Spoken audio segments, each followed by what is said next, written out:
xanım Fatimə Zəhranın salamullah aleyha mübarək və səadətli təvəllüd günü münasibəti ilə bütün möminləri başda İmam Zaman Accəlallahu Teala fərəcəhu şərif olmaqla təbrik edirik. Məxsusən xanımları təbrik edirik. Allahdan arzu edirik ki, bütün müsəlman xanımları, qızları xanım Zəhranın salamullah aleyha yolunda olsunlar və ondan ibrət alsınlar. Allah Azza və Cəllə bizi dünya və axirətdə Quran və Əhl-i Beytdən ayrı salmasın. İlahi amin.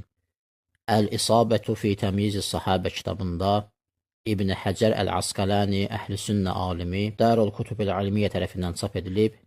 Təhqiq Şeyx Adil Əhməd Abdülmövcud. Bu kitabın 8-ci cildinin 264-cü səhifəsində xanım Ayşədən belə nəql edilir. Peyğəmbərin sallallahu aleyhi və aleyhi və səlləm xanımı Ayşə, Əbu Bəkirin qızı Ayşə belə deyir.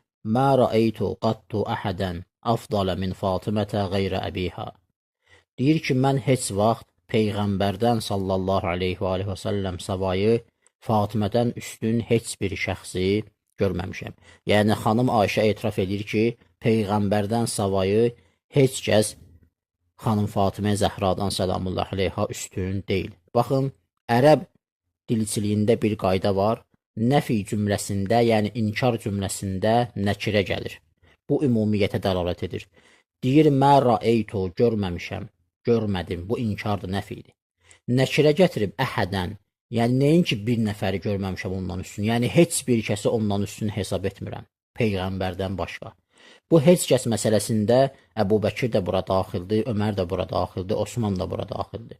Deməli, Ayşə etiraf edir ki, heç bir kəs Peyğəmbərdən savayı xanım Zəhradan salamullah aleyha üstün deyil. Və davamında yazır ki, əxrəcəhu Tabaraniyu fi tərcüməti İbrahim əbni Həşim minəl mu'cəmil əvsəti və sənəduhu sahihun alə şərti şeyxeyn ilə Umar, yaxud ilə Amr. Deyir ki, bunun sənədi də səhihdir, Buxari və Müslimin şərtinə əsasən Ömərə qədər, yaxud Əmrə qədər. Deməli, xanım Fatimə Zəhra salamullah aleyha Ayşənin nəqlinə əsasən bütün xanımlardan və bütün kişilərdən atası Peyğəmbərdən başqa Ayşənin etirafına əsasən üstündür.